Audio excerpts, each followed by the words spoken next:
He was young, adventurous, and searching for something deeper. One morning, he packed his bicycle with camping gear and rode straight into one of the most unforgiving landscapes in the Pacific Northwest, Olympic National Park. Then, left alone on a remote trail deep inside Olympic National Park. No blood, no footprints, no signs of a struggle, just silence. Rangers searched. Helicopters scanned. Nothing. Days turned into weeks, then months, until 1 year later, something surfaced. And what they found, it'll make you question everything you thought you knew about going off-grid. The first person to see Jacob alive was a man near Indian Valley on April 5th. Then a woman spotted someone pulling a red trailer up Fairholm Hill at 1 in the morning. But it was the third sighting that would haunt investigators for years. A woman driving down Sol Duc Hot Springs Road saw Jacob churning uphill, fighting against his heavy load just 2 miles from Highway 101. Hours later, driving back down the mountain, she noticed something that made her curious enough to stop and take a photo. There, 6.3 miles up the river road, sat Jacob's bike and trailer. Abandoned. The spot made no sense. It wasn't a good place to camp or even hide a bike. The gear sat in plain view, just 10 yards from the road and 20 feet from the rushing Sol Duc River. A poly tarp was spread on the ground, surrounded by camping equipment, as if someone had been organizing their gear. But here's the detail that still gives people chills. 4 arrows were stuck in the ground in a perfect east-west line near the tarp. Why would Jacob plant arrows in the dirt? Was it a message? A marker for someone who might come looking? Or something far more sinister? Rangers found the scene the next morning, April 6th. The bike was functional, tires full, no sign of an accident. Most of Jacob's gear remained untouched. It looked like he'd simply walked away from everything he owned and vanished into the wilderness. Ranger John Bowie called for backup. Maybe the cyclist had gone to the river for water and slipped in. The Sol Duc runs cold and fast, fed by snowmelt from the Olympic Mountains. In sub-40-degree water, a person would have minutes, not hours. But as rangers searched the riverbank, a terrible realization began to sink in. Jacob Gray wasn't just missing. He was gone without a trace, leaving behind only questions and those 4 mysterious arrows pointing toward an answer no one could understand. A person isn't officially missing until someone reports them missing. In Jacob's case, nobody did. For 3 days, his bike sat by the river while rangers assumed he was on a short hiking trip. It wasn't until April 7th that Ranger Brian Ray found a list of phone numbers in Jacob's gear and called his sister Mallory. The news hit the Gray family like a lightning bolt. Jacob's father Randy threw his wet suit in his truck and drove through the night from Santa Cruz to Washington. He got pulled over doing 100 miles per hour in Oregon. When he explained what was happening, the officer let him go with a warning. Just be careful. But when Randy and Mallory arrived at Olympic National Park, they discovered something shocking. No official search had been launched. The park was understaffed due to budget cuts, with 2/3 of their law enforcement personnel transferred elsewhere. They had a plane crash and another missing person to deal with. Jacob's case was being treated as low priority. The family was stunned. Time is everything in search and rescue, and 5 precious days had already slipped away. Randy suited up and plunged into the Sol Duc River himself, searching behind waterfalls and under log jams where a body might be trapped. The water was so cold it took his breath away, but he kept diving, kept searching, kept hoping. What the family found most frustrating was the bureaucracy. Olympic National Park operates like its own country. Outside search teams couldn't help without official permission. The Coast Guard, just minutes away by helicopter, was turned down. Volunteer dog teams were rejected in favor of park-approved teams that never materialized. Jacob's Aunt Elise finally confronted Ranger Ray. "We as Jacob Gray's family demand an intense search." The ranger simply said, "Okay." But nothing changed. Randy searched in cotton clothes under a PVC rain suit, developing trench foot from constantly wet socks. He bushwhacked through Devil's Club that tore through his gloves, leaving his hands bloody. But he never complained.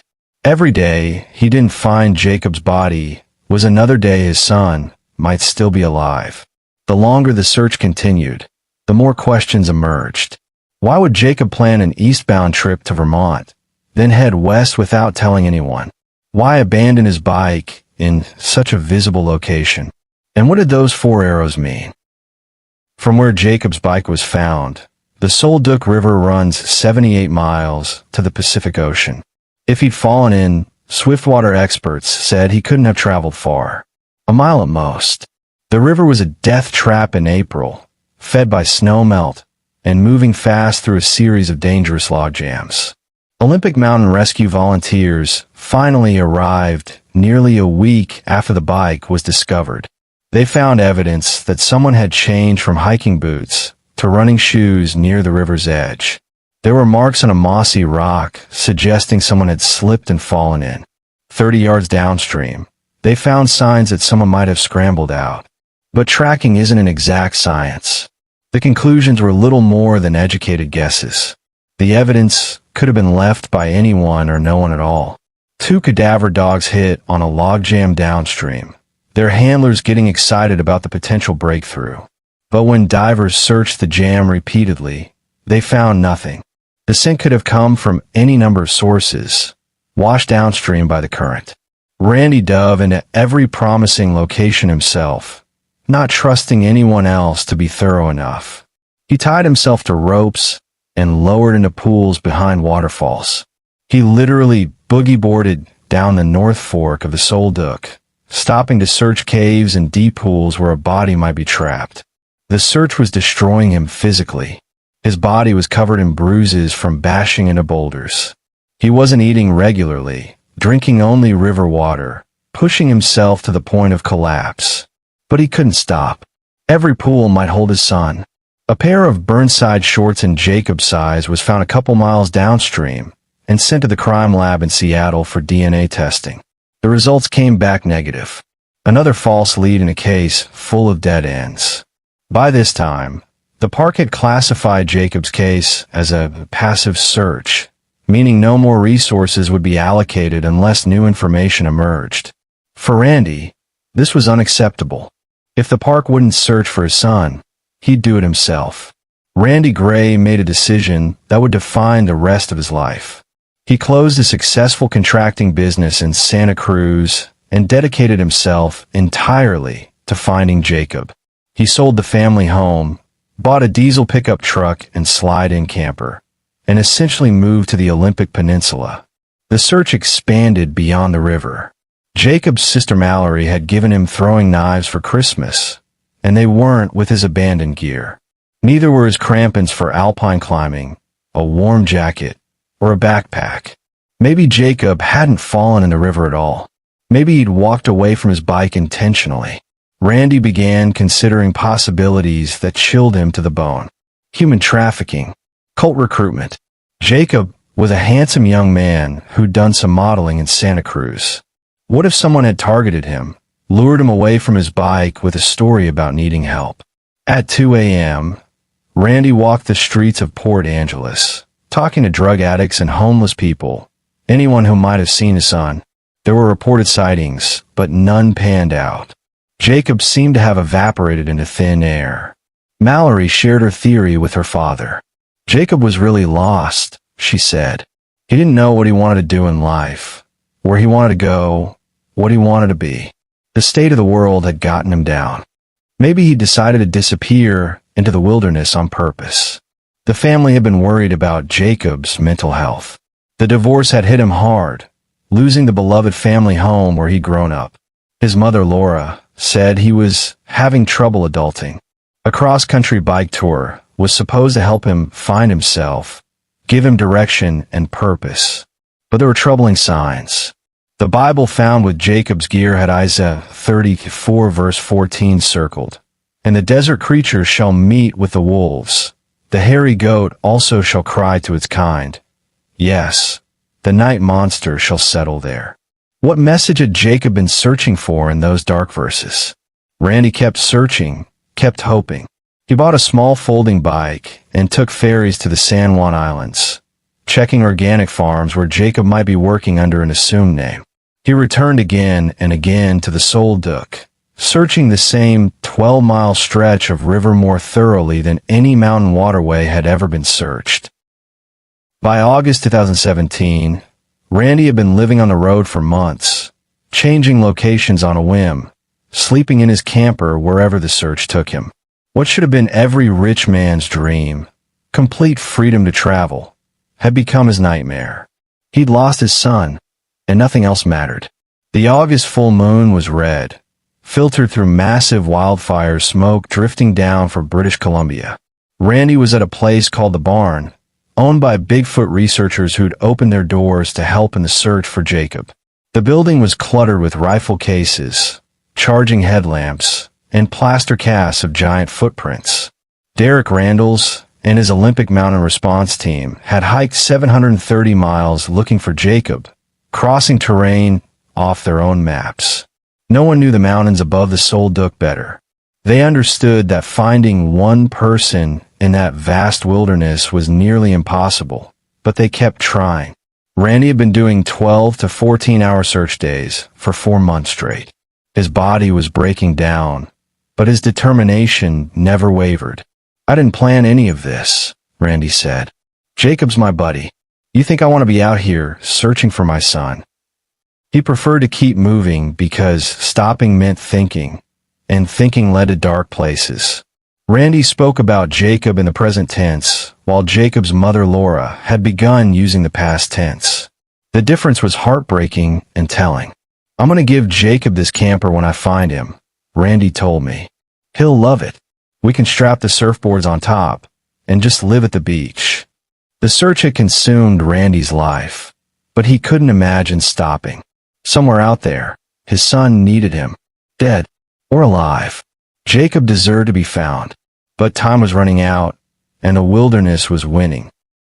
On Friday, August 10th, a team of biologists studying marmots in high country had made a discovery that would finally answer some questions while raising many others. Near the top of a ridge above Hoh Lake, 5,300 feet above sea level, and at least 15 miles from where Jacob had left his bike, they found human remains.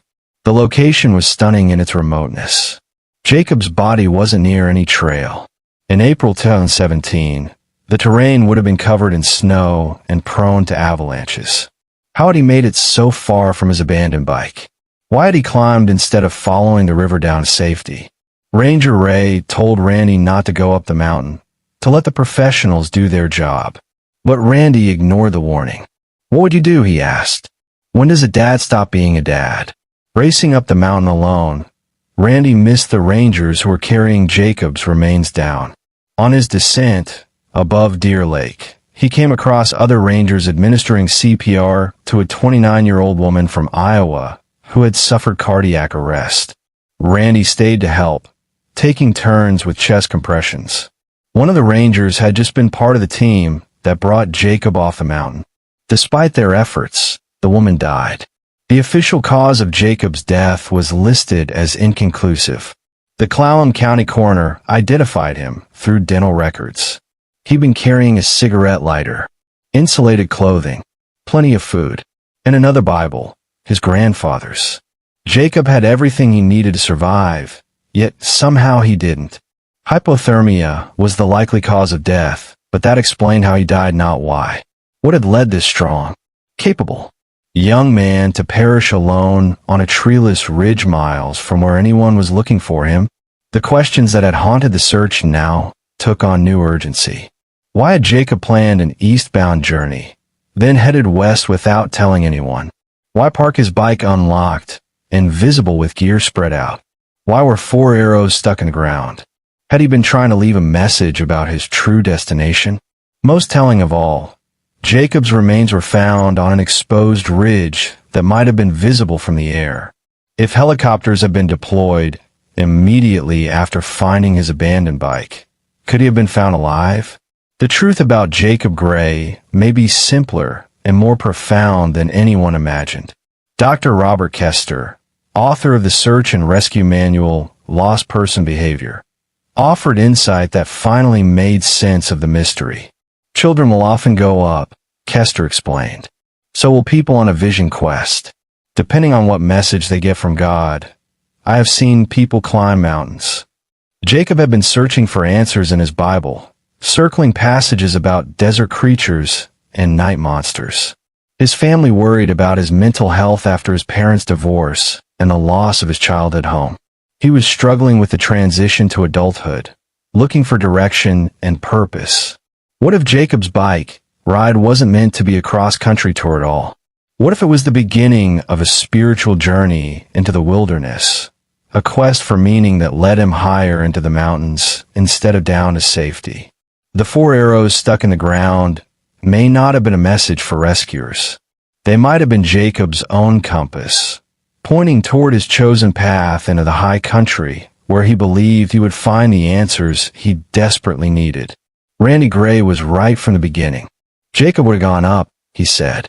Most lost adults head downhill towards civilization, but Jacob climbed towards something else entirely. In the end, Jacob Gray found what he was looking for on that remote ridge above Whole Lake.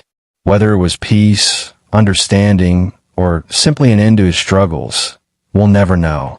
But his story reminds us that sometimes the greatest mysteries aren't about what happened to someone.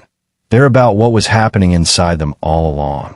The wilderness called Jacob Gray home, and in its own way, it gave him exactly what he was searching for. The tragedy is that it came a price his family will spend the rest of their lives paying. Jacob's story isn't just about a missing person case. It's about a young man's search for meaning in a world that had left him feeling lost and alone. In the end, he found his answer not in the pages of a Bible, but in the silence of the mountains where the only voice that mattered was his own.